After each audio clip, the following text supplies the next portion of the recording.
Bienvenido, director. Qué bueno abrirle este espacio, además que es para ustedes, nuestros televidentes, porque seguramente, como nosotras, tienen ustedes también muchísimas preguntas. Así que tenemos una línea habilitada para que consulten frente al experto, el director del IDIGEIR, que hoy nos acompaña. Bienvenido, Richard. ¿Cómo le va? Bueno, bien, gracias. Un placer estar compartiendo con ustedes acá en Despierta Bogotá.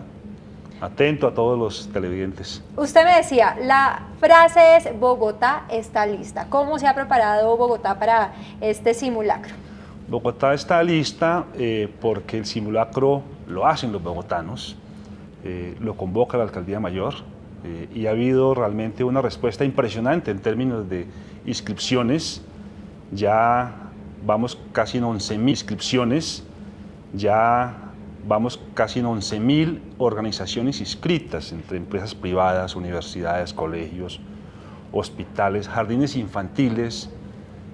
Bueno, se suman las notarías, el sector financiero, toda la ciudad realmente. Creo que es un gran valor de la ciudad, la forma y la seriedad, la cultura ciudadana con la que se está tomando el simulacro. Oiga, en México recientemente, pues aquí en Canal Capital y en todos los medios, como no, reportábamos esa tragedia tan grande, ese terremoto que azotó a Ciudad de México, pero también a otros lugares y a otras localidades ahí. Y una de las cosas que veía uno en los medios locales allá en México era que precisamente la preparación que había tenido la ciudad y el hecho de, bueno, ya habían vivido una tragedia similar y ya sabían cómo salir muy rápido, muy organizadamente, por ejemplo, de sus lugares de trabajo, pues salvó muchísimas vidas. Es también de alguna manera el objetivo, por ejemplo, aquí en Bogotá, que estemos listos, que estemos preparados. Así es, ese es el objetivo. Ahora, y no solamente en situaciones de emergencia así contundentes, hay muchas emergencias y es recurrente en Bogotá tener que evacuar edificaciones por incendios. Hay un caso muy particular, se presenta mucho el de fugas de gas, o en muchos casos hay olores a líquidos combustibles que no se sabe su origen, entonces hay que evacuar edificios. Yo recuerdo el caso de evacuación de entidades públicas, incluso justamente por olores que no se sabe su fuente, mientras se confirma pues qué es lo que está pasando, si es segura o no la situación y se retorna a las actividades laborales. Tenemos abiertas nuestras líneas telefónicas, ustedes las estaban viendo en pantalla y ya nos los van a volver a poner. Es el 555-2772 y tenemos dos extensiones habilitadas, así que es la 5225 o la 5226. Eso es para que ustedes hagan sus preguntas, no solamente sobre el simulacro, sino realmente cómo debe prepararse uno frente a una emergencia. Usted nos estaba mencionando diferentes posibilidades. Yo creo que los capitalinos y en general los colombianos sí vivimos muy temerosos de que de pronto algún día nos veamos enfrentados a un temblor, a un terremoto, y ahí sí creo que sería muy interesante que usted nos dijera cómo debemos actuar, qué es lo primero que debemos hacer los ciudadanos cuando empezamos a sentir que se está moviendo la tierra. Bueno, perfecto. Entonces, ante todo hay que confirmar la sismoresistencia de las edificaciones. Es decir, desde antes, o sea, ya deberíamos estar haciendo debe eso. ser un continuo. Bogotá ha avanzado muchísimo en términos de reforzamiento de edificaciones públicas, de colegios nuevos. El sector educativo, yo diría que es de los más avanzados en el tema de sismoresistencia. Igualmente, pues en la medida que se va renovando la ciudad, las nuevas edificaciones son sismoresistentes. Todas estas expansiones de la ciudad a través de conjuntos residenciales que fueron objeto de crédito hipotecario son sismoresistentes porque eran pues hechas justamente, el financiamiento implicaba pues todo ese tipo de, pero es lo si que llamamos la vivienda formal. De unos 40 años. Muchos edificios viejitos, entonces los edificios que fueron construidos antes de la norma, de la primera norma como tal, el primer decreto, que fue en el año 84, no los podemos juzgar de no sismoresistentes, porque anteriormente a ello los ingenieros utilizaban otras normas, por ejemplo, las normas del Estado de California, había una norma de la Asociación de Ingeniería Sísmica que se utilizaba en el gremio de los ingenieros. Yo diría que la vulnerabilidad sísmica viene un poco más derivada de las ampliaciones que tuvieron muchas casas de Bogotá, que eran de 1 y 2 pisos, que en su momento pudieron haber sido sismoresistentes y ahora con el tercero y cuarto piso pues ya no lo son. Y son sectores importantes de la ciudad. Los encontramos en Suba, los encontramos principalmente en San Cristóbal, Rafael Uribe, Usme, en Ciudad Bolívar. O sea, cuando la gente hace su casitas planchita y construye otro eran de piso. una planta o de 2 plantas, muy bien construidas, pero ahora todas las observamos de 3 y de 4 plantas. Bueno. Entonces allí sí podemos encontrar muchas condiciones de vulnerabilidad estructural. Director, ya seguimos hablando de eso. Por el momento, entonces, tener claro si la edificación donde uno está o permanece normalmente, pues es sismo resistente. Pero escuchemos esta pregunta que nos va a hacer una televidente, Gladys Soriano, que la saludamos esta mañana. Gladys, buenos días. Buenos días. Sí, gracias. Yo quisiera hacer una pregunta. Yo vivo en un 8º piso y realmente esa es la inquietud. ¿Dónde debe uno pararse? ¿Debe uno pararse, bajar por las escaleras, coger el ascensor? Entonces esas cosas no sabe uno. Además ha circulado mucho por internet que uno debe hacerse en los triángulos de vida, ahora dicen que no. Entonces uno tiene esa inquietud de qué debe hacer para evacuar. Excelente pregunta, le Si hablo cuento. del triángulo de vida me tiene también confundida. ¿Cómo funciona eso? Bueno, Gladys, pero voy a tomarme aquí la libertad de hacer una recomendación anterior a esa, en el orden que venimos, sismoresistencia. Luego, los objetos que pueden caerse. Esto también es muy importante. En nuestra casa, en nuestro apartamento, cuadros, lámparas, materas, bibliotecas, porque un sismo, un temblor, pues la edificación puede soportarlo sin lugar a dudas, pero se puede caer la biblioteca, libros pesados, encima de la biblioteca hay un acuario de vidrio, estoy aquí imaginándome un cuadro. Sí. O un que no es jarrón. extraño, O un jarrón. libros Sí. encima de la cabecera de la cama, por Y ejemplo. eso puede caer encima de los niños, de la abuela, adultos mayores o personas en condición de discapacidad, la matera, los adornos encima de los muebles de la cocina. Bueno, en fin, son diversidad de cosas que tenemos en nuestras casas que se pueden caer. Entonces, asegurar todas las cosas que se puedan caer. Si tenemos un cuadro, una matera que esté realmente bien puesta, Amarrada. y si hay una biblioteca, hay formas muy prácticas de poder asegurar a la pared. Bueno. Eso es clave antes de pasar al momento del temblor, que es la inquietud. Ya vamos a pasar, pero primero le ofrezco de Gladys. cafecito que le había Por dicho favor. fuera de... Adelante. Doña Gladys nos estaba hablando entonces para que recapitulemos de número 1, por dónde debería bajar, por el ascensor o por las escaleras, que yo supongo por las escaleras con todo el orden con los vecinos. Pero segundo, bueno, ¿dónde se puede resguardar ella? En el quicio de la puerta, por ejemplo. Eso que antes decían que en el marco de la puerta, si funciona, no funciona. Gracias. Ok. Entonces, al momento del temblor, realmente, si hay una condición, si somos seguros, si estamos en una edificación formal, sismorresistente, no hay que evacuar de una. Hay que alejarse de las ventanas, proteger a los menores, es decir, las personas, sobre todo personas en condición de discapacidad, muchas veces las mascotas asustan, es decir, autoprotegerse internamente, pero luego el temblor hacer la evacuación de manera inmediata. Porque si bien la edificación puede no sufrir daños como tal en su estructura, puede haber daños en tuberías de agua, redes eléctricas, tuberías de gas, daños en otro apartamento que no es el de uno puede estar seguro del de uno, pero el vecino, el de arriba, el de abajo, puede haber sufrido daños. Entonces hay que salir para desde afuera hacer la verificación de cómo quedó la edificación. ¿Por las escaleras? Por las escaleras, nunca el ascensor, porque el ascensor puede funcionar al momento a lo mejor de uno ingresar y qué tal que se trabe, se va la energía, hay un corte de energía, que el ascensor queda uno encerrado, es decir, peor, hace uno más daño que lo que hizo. Entonces, escaleras común y corriente y buscar su punto de encuentro. encuentro. Eso es Allí otra la cosa que hay que tener antes. Pues ahí es la importancia del simulacro, ¿cierto?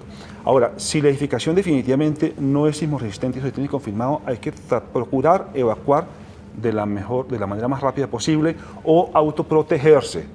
Nunca debajo de las mesas, es decir, realmente nunca debajo de nada, porque una mesa no es una cosa resistente ante el colapso de una de placa. una pared o de un techo. Pero sí al lado o junto a el mesón de la cocina, que es más resistente. Un sofá, detrás del sofá, al lado, es eso mucho más resistente. De tal forma que pueden tener al un ladito de poco la de cama. protección. También puede ser ¿Sí? un poco Pero entonces Tal vez. eso que nos está diciendo de hacerse al lado de una cosa que sea más resistente es lo que pues El encontraba triángulo uno de la antes vida. y escuchaba el triángulo de vida, pero hace muy poco a través de redes sociales, incluso mensajes en WhatsApp y en fin, empezó a circular una información que decía que eso funciona muy bien para otro tipo de arquitectura o de edificaciones, incluso decían que en Europa, que allá funcionaba muy bien porque todo se cae, digamos, como sobre su mismo, pero que aquí no, que aquí caen los techos encima de todas las cosas y que no era buena esa opción del triángulo de vida. ¿Eso es cierto o es falso? ¿Una mentira más de las redes? ¿Eso No, qué es? el triángulo de la vida, pues que se le adjudica algo como teoría, pues realmente está muy lejos de ser una teoría, es simplemente una recomendación práctica, sentido común, hacerse al lado de un objeto Que lo pueda proteger. resistente, ¿sí? Es una cosa, digamos, de la práctica. No hay garantía. ¿Sí? Ya. El triángulo no es una garantía, no es una teoría, no es una cosa infalible. No, no hay garantía. Ayuda. Pero es que si uno está en un 8º piso y en una edificación muy antigua y empieza a ver grietas, hágase al lado de un mueble contundente, es su mejor opción, realmente, o nuestra mejor opción. Director, yo creo que para los que somos papás, uno de los peores miedos es que la tragedia nos coja con nuestros hijos lejos, con los hijos en el colegio, con los hijos en el jardín, uno en el trabajo. En ese caso, ¿uno qué debe hacer? ¿Cómo sale uno a la búsqueda de su hijo? Si, por ejemplo, pasa algo, Dios no lo quiera, como en la Ciudad de México, donde realmente toda la ciudad colapsó. Sí. No, los colegios tienen su plan de emergencia. Los colegios, y tal vez son quienes más tienen esto, tienen mayor claridad al respecto. Son responsables de salvaguardar a los chicos en una situación de emergencia allí en el sitio. No hay salidas porque tembló y entonces hubo daños y entonces hay que mandarlos para su casa. De ninguna manera, todo lo contrario, viene siendo un sitio mucho más apropiado para que ellos estén allí presentes. Y efectivamente lo que se debe prever es un sistema de comunicación con el colegio para confirmar justamente recogidas o algo así por el estilo, o en un momento determinado los papás puedan decir, está mejor allá que en mi casa, ¿cierto? Unas horas más no es esto no es un asunto de que toque tomar decisiones al minuto ni cosas por el estilo. Hay que poner un poquito de calma, tener información, siempre tener información para poder tomar decisiones. Bueno, pero sigamos con las recomendaciones, como En el veníamos. orden, ajá. Sí, sí, sí. Entonces hemos tocado con base en la pregunta de Gladys justamente la importancia del simulacro. Todas las personas a lo largo de nuestra vida, de niños, adolescentes, de adultos, vamos a estar enfrentados a situaciones de emergencia, de manera individual, familiar, en empresa, en la carretera, en el paseo, en muchos casos realmente. Y es clave, es importante poder uno conocerse un poquito en términos de su actuación, de cómo va a reaccionar. Uno cree que va a reaccionar de esta forma, pero al momento de la crisis, al momento de la situación extrema, seguro lo hace de otra manera. Entonces, el simulacro lo que busca es justamente darle a las personas, a la persona individualmente, a la empresa o al colegio o a la universidad de manera conjunta y a la ciudad también de manera colectiva, justamente un Una poquito de preparación. capacidad De reacción. de reacción, de saber cómo actuar. Es decir, si miramos, es probable que hoy en día haya personas que hayan tenido sus simulacros en el colegio y en la universidad. Incluso colegio, universidad y entorno laboral. Pero en la casa no. Pero en la Vamos creciendo, vamos cambiando. Claro. Van entrando cada año nuevos niños al jardín, nuevos niños al colegio, nuevos jóvenes a la universidad. Entonces, es decir, la preparación nunca va a terminar, nunca debe terminar. Claro. Es un proceso, es un continuo y dedicarle media hora al año, por eso le hemos llamado, el lema del simulacro es la media hora más importante del año. Entonces, dedicarle media hora al año, pues es un A tener poquito esto realmente programado. Director. para algo tan importante. Tenemos una llamada, tenemos en este momento a Alejandro, que es ha sido televidente nuestro, me recuerdan el apellido. Alejandro Silva, perdóneme usted, bienvenido Alejandro, ¿cómo le va? Hola, buenos días para todos. Yo quiero saber si uno debe tener eso que llaman el kit de emergencia, pero para cada uno de los integrantes de la familia. O sea, todos tenemos que andar con una maleta, con el botiquín y con el pito y todo eso. El kit de emergencia, y además, ¿qué debe tener ese kit de emergencia, Y esa director? pregunta está muy buena. ¿Uno solo para todos o cada O uno cada debería uno tener con al su ladito kit? de la cama un Cada kit? niño con su boleta. Sí. Nuevamente, gracias por la pregunta, porque es otro de los componentes Sí. justamente en este proceso de preparación. Y las recomendaciones como venimos. Sí es muy importante. A ver, individual o colectivo, depende del tamaño de la familia, yo diría que individual o de alguna forma menores, adultos, bueno, en fin, un poco de sentido común. Es como cuando uno se va de camping. Imaginemos que se va uno a ir de camping y va a estar 3 días fuera de su casa con la familia o solo y va a estar en un espacio público, se va de camping al Parque Simón Bolívar o se va de camping a algunos de los parques, o así sea al espacio público enfrente de su casa, que será la situación. Entonces, ¿qué va a usar en 3 días? Bueno, tener agua, algo de alimentos, manta, cosas para la mascota, medicamentos esenciales, cosas básicas. No puede uno tener un container para pasar 3 días en condición extrema. Cuando uno realmente, recordemos aquello de cuando uno va de paseo, siempre alguien que dice no lleve tantas cosas, no se complique la vida. Sí. Hay que verlo un poquito así, incluso con más restricciones, porque va a ser en condición extrema. Recomendaciones básicas en estos medicamentos esenciales, y algo importante es siempre tener, hoy en día todos tenemos nuestra información en la nube, tenemos fotos de nuestros documentos, tenemos copia en el correo electrónico, en USBs, pero es clave tenerlos en físico. Copias de documentos en físico, libreta de teléfonos en físico, porque uno puede tener su celular, sí, pero hay un corte de energía No se y no sabe tiene ningún dónde teléfono. recargar el celular, no puede recargarlo y tiene toda su información en el celular. La Claro. información no se ha perdido, pero en ese momento que la necesita no tiene acceso a ella. Pero ahí hay una cosa, si mi vivienda sufrió un daño en el temblor, grande, pequeño, como sea, y se me quedaron los documentos porque al momento de salir agarré nomás mi mascota, mi hijo y de pronto el kit o no sé, debería devolverme, ya pasó el temblor, ya se acabó, ya apenas van a revisar las viviendas, yo debería devolverme, entrar a buscar mis papeles y ese tipo de cosas, o ya me espero. No es recomendable devolverse. En No debería ninguno de los devolver. casos de incendio, de sismo, que recordemos que la evacuación Bueno, también es estamos por ejemplo, hablando de otro incendio. tipo de, sí, Claro. de emergencias, No hay que devolverse. para nada, Actos heroicos no hay que hacer. esa es una buena medida. Hablemos de las mascotas, que usted las ha mencionado y sin duda alguna pues es algo que nos preocupa muchísimo. ¿Cuál es el manejo que le debemos dar a las mascotas en caso de una tragedia? Bueno, animales de compañía en general, que son parte de nuestros seres queridos, pues igual es casi como si estuviéramos pendientes de una persona que requiere ayuda especial. Pues hay que hacer la evacuación con ellos, hay que preverles también su alimento de alguna manera, en fin, preverle un poquito de su bienestar para esos 3 días, que es lo recomendable, pues siempre en lo posible debe ser menos, pero uno debe prever al menos ¿Son 3 días que ¿sí? uno debe dejar el lugar, dejar su casa? Es mientras hay tiempo de tener una confirmación técnica para volver a ocupar la edificación.